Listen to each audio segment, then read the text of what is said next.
dizaine de jours donc, après les attentats de Paris. Nous avions tout simplement besoin d'être ensemble. Vous savez, quand dans une famille, on perd un être cher, la famille a besoin de se rassembler. Voilà, à la fois pour faire mémoire de celui ou celle qui est parti, et puis pour dire aussi la vie continue, et puis elle va continuer. On va essayer de se serrer les coudes dans la famille. Nous sommes là ce soir parce que nous sommes tous citoyens de notre pays, la France, que nous aimons et qui est meurtri par ce qui vient de se passer, par la haine, l'atrocité, je dirais le nihilisme de personnes qui ne savaient pas ce qu'elles faisaient. Dans nos cœurs, toutes ces personnes tuées sont là, mais pourquoi? Pourquoi? Et la question demeure. Pour avoir voulu passer une soirée entre amis, et ceux qui se trouvaient aux terrasses des cafés pouvaient être musulmans, chrétiens, juifs, humanistes, bouddhistes, que sais-je encore. Et voilà qu'aujourd'hui, ils sont morts, leurs parents sont touchés dans l'émotion, dans le deuil, leurs amis, leurs proches, et puis toute notre nation.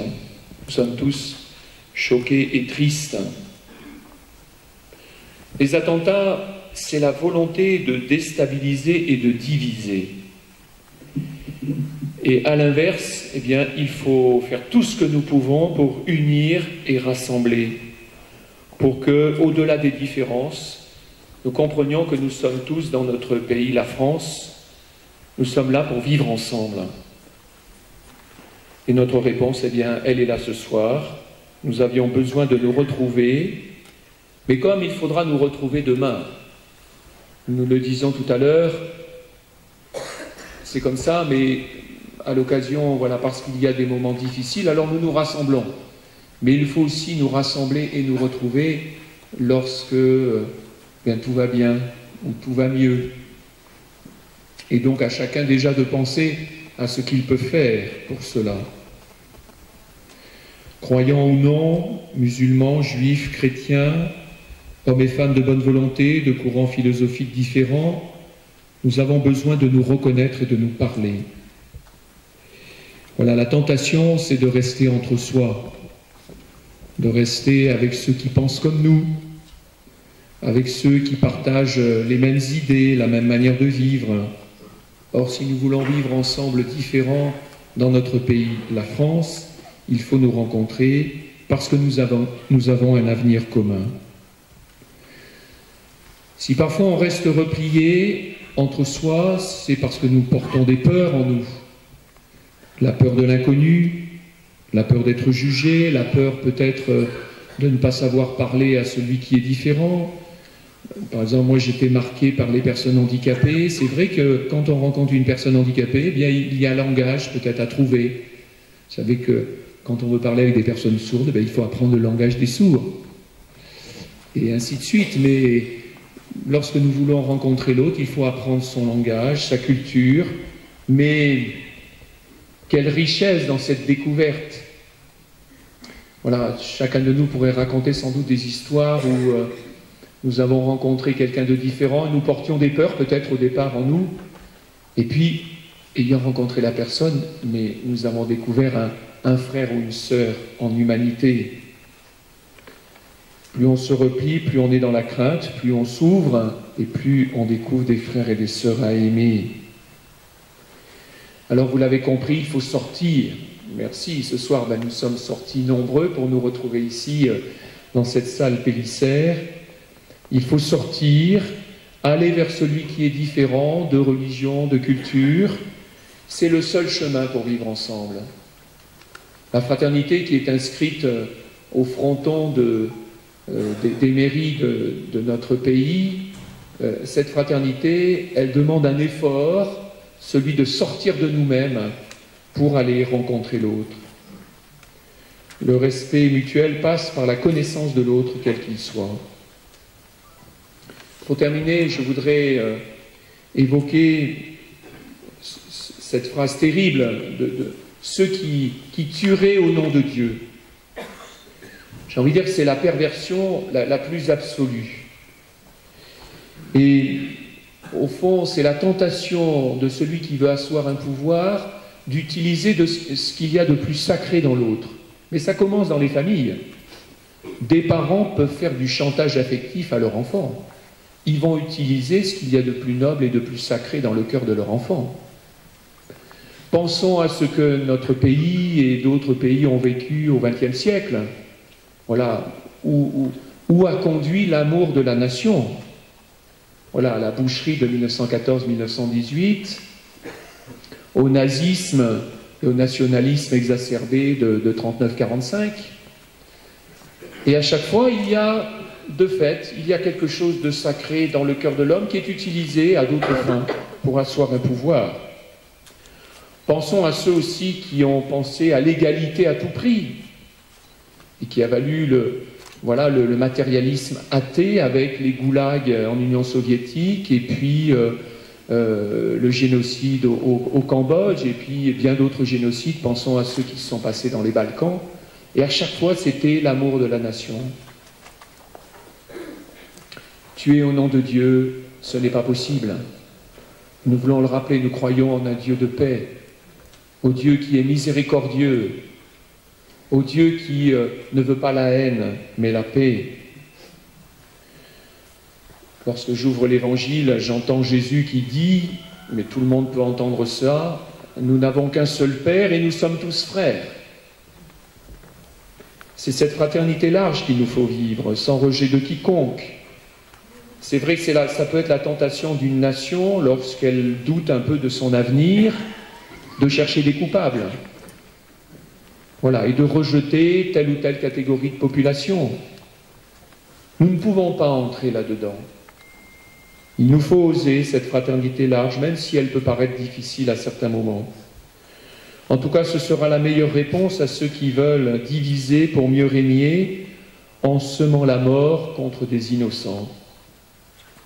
À nous de franchir les barrières de l'indifférence, de la méfiance, du soupçon a priori, pour découvrir toute personne comme un frère ou une sœur en humanité, un frère ou une sœur à aimer, tout simplement.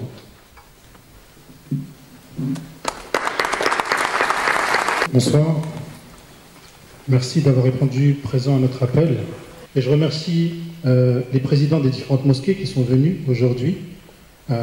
C'est très symbolique d'être là, d'être présent avec nous, soit la mosquée de l'Argonne, la mosquée de la Chapelle Saint-Mémin, de Saint-Jean-de-Bray, de Fleury-les-Aubrais, et d'autres peut-être, excusez-moi si j'en oublie, les imams de ces deux grandes mosquées de l'Argonne et de la Source qui sont présents avec nous.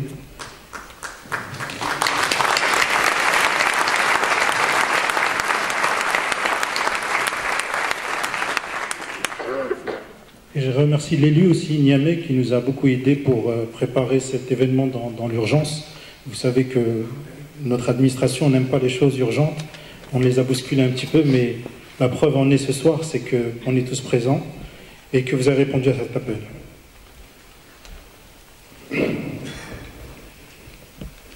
Encore une fois, en à peine 10 mois, l'effroi et la terreur étranglent notre nation. Une nouvelle fois, nous sommes frappés sur une plaie qui, à peine pensée, est déjà réouverte. Nous avons mal à notre France, nous avons mal à notre humanité. Au nom d'une religion qu'ils utilisent et qu'ils salissent de leur sang et de leur haine, c'est bien l'ensemble de la communauté nationale qui a été touchée, sans distinction de couleur, de religion, de sexe. C'est l'unité de notre diversité qui a été saignée à blanc, et avec elle notre République. Nous avons pu observer que ces actes terroristes sont ce que l'être humain, en sa nature la plus abjecte, est capable de produire. Cependant, nous devons dépasser cette émotion de tristesse et de douleur due à ces événements terribles du 13 novembre 2015 à Paris. Notre compassion doit être sublimée en une sagesse qui peut tous nous transcender, en faisant écho à notre humanité. Nous refusons une émotion qui paralyse notre intelligence. nous refusons une émotion qui paralyse notre intelligence. D'une part, nous ne devons pas tomber dans le piège tendu par ces terroristes, qui est celui de la division, dans cet état de suspicion constant qui amène à une crainte des musulmans. Les mosquées et les musulmans de France ne doivent pas être les boucs émissaires de ces terribles événements, mais au contraire. Ils sont partie intégrante de la solution contre le radicalisme.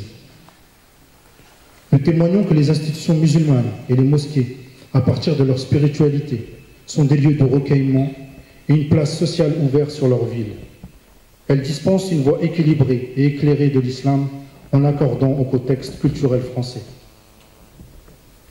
D'autre part, à travers le dialogue, nous devons refuser collectivement l'injustice et nous arrêter un moment. Dans notre vie, avec nos voisins, avec nos collègues, nos concitoyens, nos coreligionnaires, pour bousculer cet entre-soi naturel, pour découvrir son voisin, pour découvrir son collègue ou son compatriote. Nous devons prendre nos responsabilités pour construire une société plurielle à ceux qui souhaiteraient nous imposer une manière unique de penser. Nous voulons persévérer, nous voulons préserver cette liberté dont le prix du sang a déjà été payé par nos aïeux et qui ont construit ce socle républicain qui est notre héritage. Notre sagesse est de ne pas dilapider cette riche diversité qui nous permet de nous réunir tous ensemble, avec nos histoires différentes, avec nos spiritualités propres, pour construire un destin commun. Nous serons plus forts ensemble à combattre le refus de notre déshumanisation. Nous n'acceptons pas d'être indifférents à la liberté de chacun, à une hiérarchisation de la vie humaine qui nous pousserait à être insensibles à la cruauté en France ou n'importe où dans la planète. Nous refusons l'empathie sélective. Une occasion se présente aujourd'hui de se parler, de rompre avec les confusions et les dénégations. L'histoire n'oublie jamais ses héros et vous avez l'occasion d'être ces héros. Ceux qui puiseront au fond d'eux-mêmes cet humanisme qui permet dans la douleur de discerner avec justice et clarté pour renforcer notre France, pour que ce socle de ces valeurs soit plus fort lorsqu'elles sont attaquées. Au nom de Dieu, de miséricorde, nous musulmans de France, nous concitoyens de confession musulmane, au nom de ce Dieu de miséricorde que nous prions tous les jours et au nom de la dignité humaine, nous présentons nos sincères condoléances à toutes ces victimes et à toute la nation française. Cette religion qui prône la paix, comme la pratique des centaines de millions de personnes à travers notre planète ou à travers le monde, nous devons nous imprégner de cette culture de la paix pour faire vivre la paix en chacun d'entre nous, pour atteindre notre ultime conviction qui est celle de vivre en paix.